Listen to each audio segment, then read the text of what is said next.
So hello, Travis. How are you doing today? I'm doing really well.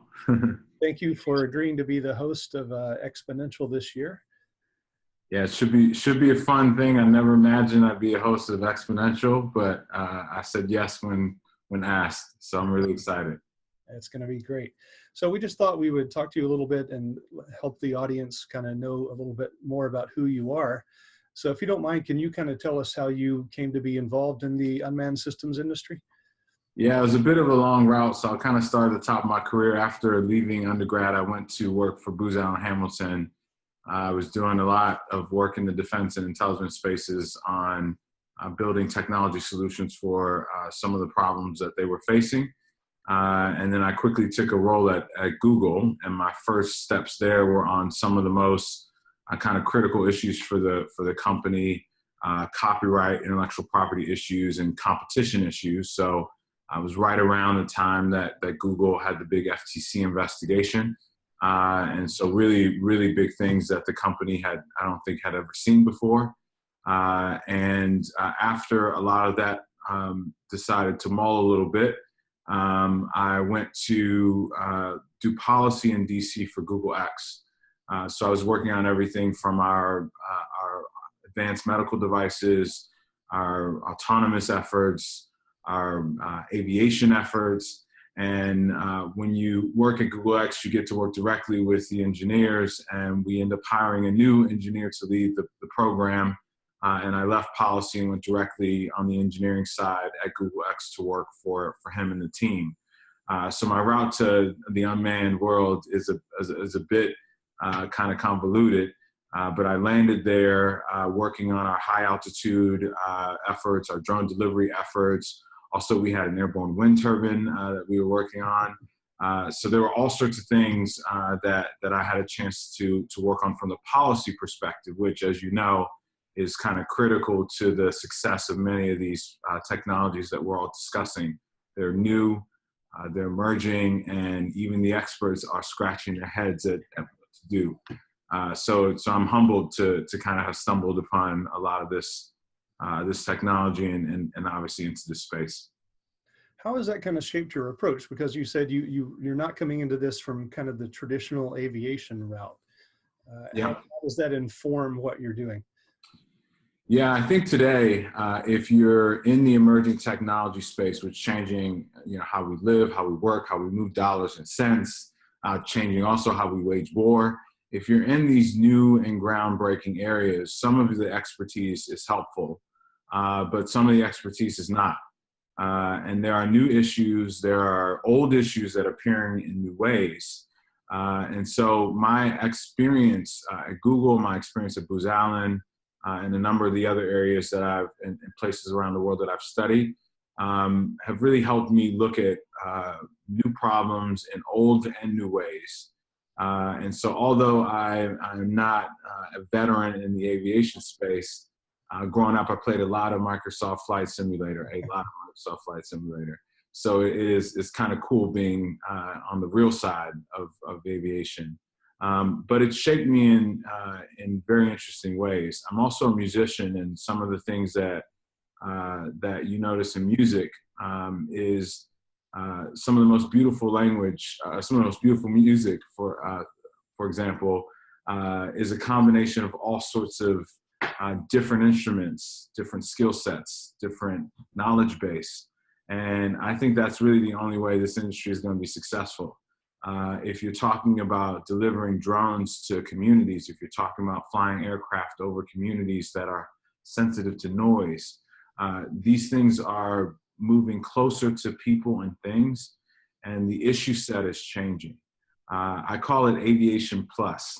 I think we are dealing with an aviation problem, but there's a little bit of plus in that we may not be so used to, or we may have dealt with in kind of minimal ways, and now it's a little bit more important to the overall success of the business. So I think the experience that I bring, although different, is important and is as important as the expertise that is around the table.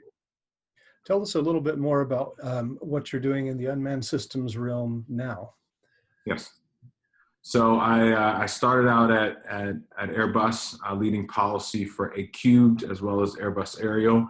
A Cubed is really the Silicon Valley outpost of Airbus, and Airbus Aerial is working on all sorts of commercial solutions so that unmanned platforms and manned platforms can be used in concert to provide solutions and provide services and provide data imagery for all sorts of purposes.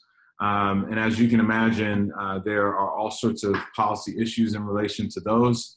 At A Cubed, they were working on everything from air traffic management to building new vehicles to redesigning what cabins look like. That too has regulations and policy associated with it. So I had the privilege to work on a lot of things across the company, and I recently took on a newish role of leading policy globally for our urban air mobility efforts, as well as still kind of being responsible for some of our unmanned aircraft system efforts throughout the company.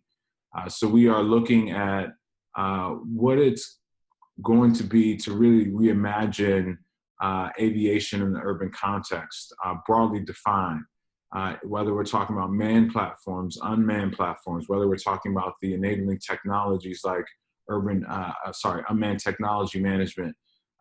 When you think of some of the other enabling aspects like infrastructure, no infrastructure, really no urban air mobility. So there are all sorts of issues that I get the privilege of being a person to help the company shepherd through at least their first iterations of what this is going to look like. And so that's what I'm up to now. I lead a team of really a broad expertise. We have folks on the team that are engineers, folks that are lawyers, folks that have engineering background that are doing business development or more public affairs, folks that have industrial design background that are doing public affairs. So again, it kind of relates back to my earlier point that we won't get there with just previous expertise, that the bucket of skills and knowledge that it's going to take have expanded and have deepened.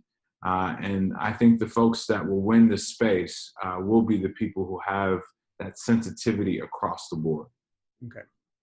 So I won't hold you to this, but we're talking about urban air mobility and unmanned traffic management. How do you see those kind of shaping up in the next 5 to 10 years? Yeah, so there's actually, you see all these great PowerPoints of new vehicles and new vertiports and new vertipads and charging stations and infrastructure.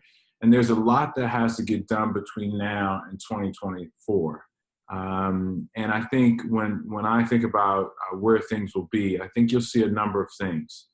I think in the urban air mobility space, you'll see a lot of people trying to look at existing assets, existing aircraft, and trying to figure out a business model that can really take that existing set of assets and utilize it for new customers. So you're seeing all sorts of efforts in moving people using existing assets from point A to point B on urban air mobility. I think on the unmanned traffic side, it'll be very interesting. Of course, authorizing and giving notice to flight is really the first stage and first step. That's where you see folks like the US leaning in with Lance, and even others around the world are really looking at that chunk as important. But there are security issues. There are security issues on how you architect that system. There are security issues on who gets access. There are questions around, how do I identify and track the folks that are flying in the airspace, similar to all the issues that we have with commercial aircraft, but at a scale that may be a lot larger than we have on the commercial side over time. So I think you'll see a lot of services and a lot of companies try to really innovate on some of those early stage areas, notification, authorization, security of unmanned traffic management. How do we architect the system? How do we govern the system? If you have multiple UTMs or USSs, unmanned service providers and service providers in the space. So I think you'll see folks learning by doing, and I think you'll see folks trying. I think some folks may not last, and this isn't a nod to or ding on on us in the aviation space, but we're not the only emerging technology that's trying to integrate into society. You look at the scooter companies, you look at the ground transportation companies, you look at the health space. There are all sorts of folks trying to figure out how do we take kind of existing skills, combine them with new technologies that are coming online and create a new business or a new service for customers. And that sounds easy and it sounds great and looks great on a PowerPoint. But when you actually get in the market, you discover that the questions are different than you thought. The timelines may be more expanded than you think. And the stack of services that are important to the customer near term may be different than your list of services that are important to the customer. So over the next 5 years, I think you'll see a lot of attempts, a lot of trying, and rightfully so. That's the only way that we'll get to a solution. Okay. So what's kind of the main thing that you would like the attendees at Exponential to pick up on this year? I think I think we as an industry have reached a point where we're tired of the demos. We want actual deployment of these systems. I think we're tired of the PowerPoints. We want to get in market and we want to see this technology realized in a safe and secure way.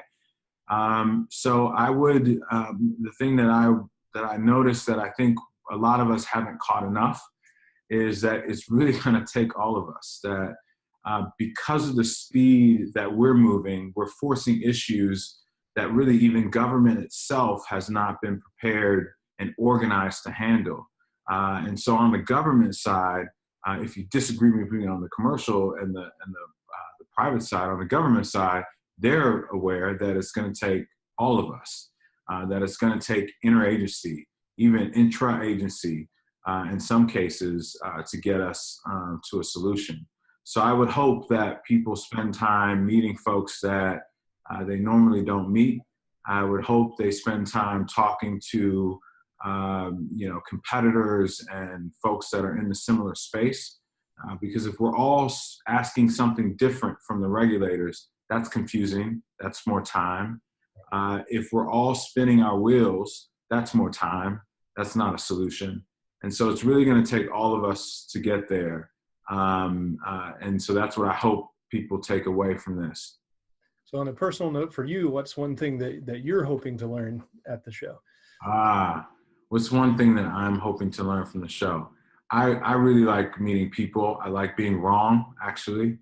I like being challenged. And so for me, whether it's in the panels or on the stage, I'm hoping to hear something that I may disagree with, because that's the only way I think I grow. It's the only reason I'm here is because I took a position of humility and said, I don't know it all. I don't know all the issues. Let me do a little bit of listening and thinking and learning.